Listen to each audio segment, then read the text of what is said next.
তুলায় 14,000 fit উপরে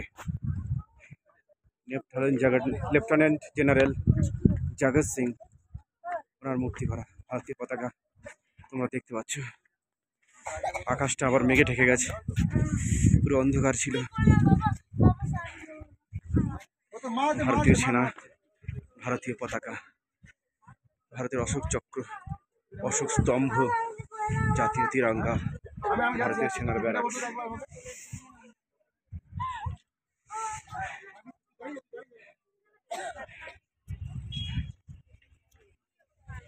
ভারতীয়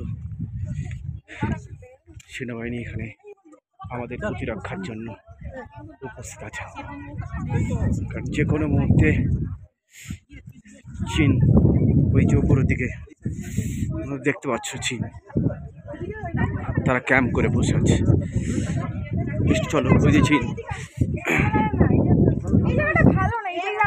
incredible India, ভারতীয় সংস্কৃতি, ভারতীয় স্থাপত্য, ভারতীয় ঐতিহ্য এখানে তুলে ধরা হয়েছে। ভারতবর্ষ এখানে একটা ছবির মধ্যে দিয়ে উঠে এসছে। ভারতীয় সেনার বীরত্ব, শৌর্য প্রতীক, ভারতীয় সেনা। Hats off Indian army. আমাদের ভারতীয় ব্যারাকস এটা।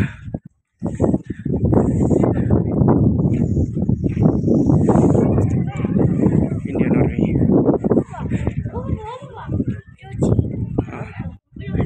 চীন।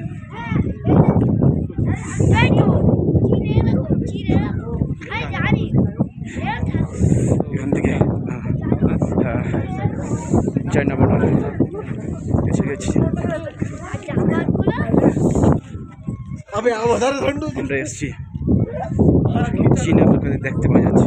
এই যে বড় বিল্ডিংটা সামনে, চীন। দেখো চীন, চায়না। ওই যে চায়নার পতাকাও দেখা যাচ্ছে। চীনের পতাকাই যে উঠছে 1962 সালের যুদ্ধে আমাদের ভারতের অংশ চীন দখল করে নেয়। ইন্ডিয়ান আর্মি ক্যামেরা বন্ধ করতে বলছে।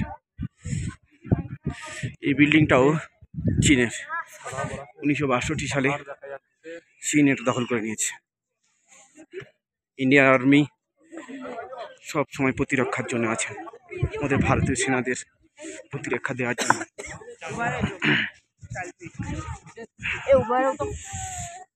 চীনের লোকেরা, বন্ধুদেরকে দেখাই, চীনের লোকেরা ওখান থেকে হাত নাড়ছে। ওরাও টুরিস্ট আছে।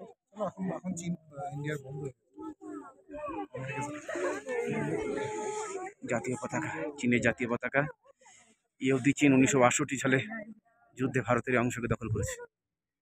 তারপর থেকেই ভারতীয় সেনার বীরত্বের সঙ্গে, শৌর্যের সঙ্গে, বীর্যের সঙ্গে আমাদের ইন্ডিয়ান ব্যারাকসগুলোকে রক্ষা করার জন্য আপ্রাণ চেষ্টা করছে। এই প্রান্তে ভারতীয় সেনারা প্রত্যেকটা মুহূর্তে কি কষ্টের সঙ্গে, কি লড়াইয়ের সঙ্গে ভারতীয়,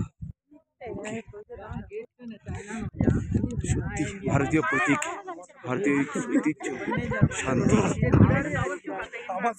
সত্যি ভাবতে অবাক লাগে কি কষ্টের মধ্যে ভারতীয় সেনারা লড়াই চালিয়ে যাচ্ছে। ঠিক আছে, আমরা থাকি না ভারতকে অখণ্ড এবং শান্তিপূর্ণ রাখার জন্য, বিদেশি শক্তির হাত থেকে বাঁচিয়ে রাখবার জন্য।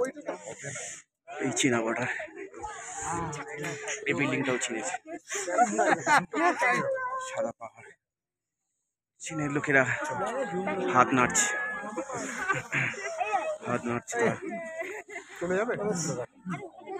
টাটা বন্ধুরা।